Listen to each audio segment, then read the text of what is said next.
C'est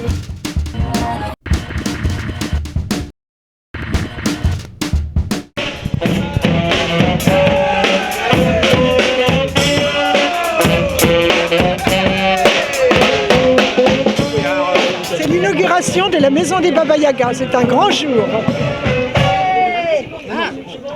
On y va. Allez-y. Voilà.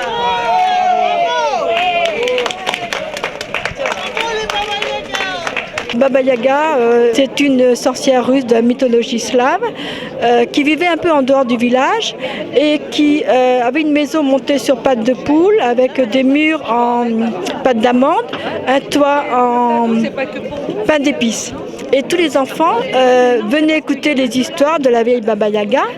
Et chaque fois au moment de partir, ils prenaient un petit bout du mur, un petit bout du toit. Et à un moment donné, la Baba Yaga, elle n'en pouvait plus, elle les a tous dévorés. C'est pas une maison de retraite, hein. Du tout. C'est un lieu commun où vivent des personnes âgées. La Baba Yaga, c'est aussi une vieille dame qui conseille les plus jeunes femmes.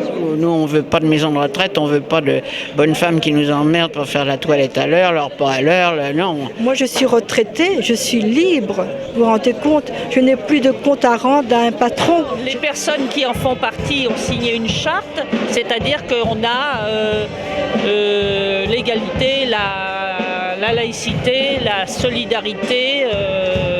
Chacun n'est pas dans son appartement enfermé, ne fait rien. On est au contraire solidaires entre nous. Et en même temps, on veut créer une intelligence, continuer l'intelligence que nous avons eue toute la vie. Donc on va continuer à faire de la citoyenneté, des réunions, du collectif, des bouffes ensemble, de la rigolade ensemble, mais aussi des conférences, des films-débats. J'ai trouvé ce projet qui est extraordinaire, qui me donne un second souffle. Et c'était quelque chose que je n'espérais plus de la vie.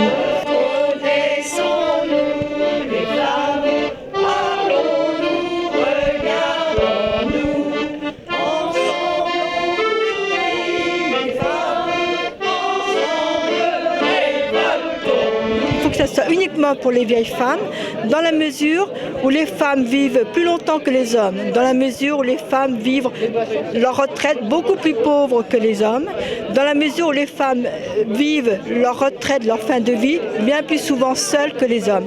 Pour ces trois raisons, ça ne peut pas être mixte ni intergénérationnel.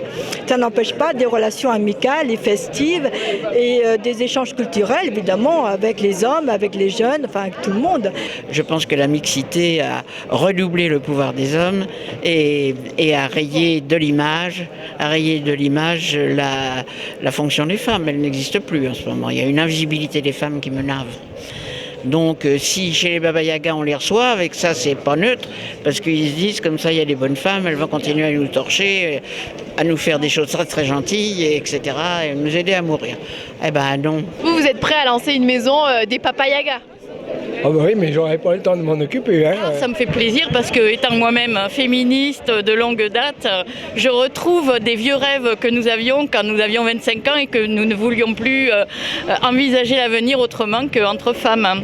Le vrai travail sera entre nous, une vingtaine de vieilles. C'est à nous de montrer que non seulement on va vieillir plus vieille, mais beaucoup mieux dans la gaieté. On va mourir sereine, c'est très important. On va s'aider à mourir les unes les autres, à aborder la mort.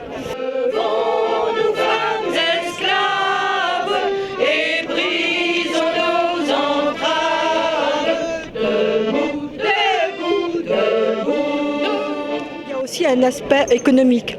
On va essayer de prouver qu'on va vieillir plus longtemps, on va vieillir mieux et on va surtout coûter beaucoup moins cher à la collectivité. Donc j'espère que ça va avoir un impact politique, parce que c'est un projet politique.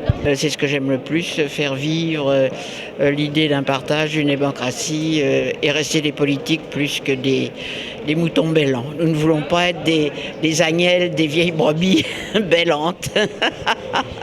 C'est le seul projet, on peut le dire, unique au monde, j'en ai pas entendu parler d'autres, qui permet à des vieilles de s'assumer, de s'autogérer dans la dignité, dans l'action, dans la citoyenneté, dans la solidarité, mais que du bonheur, comme on dit, l'expression de jeunes.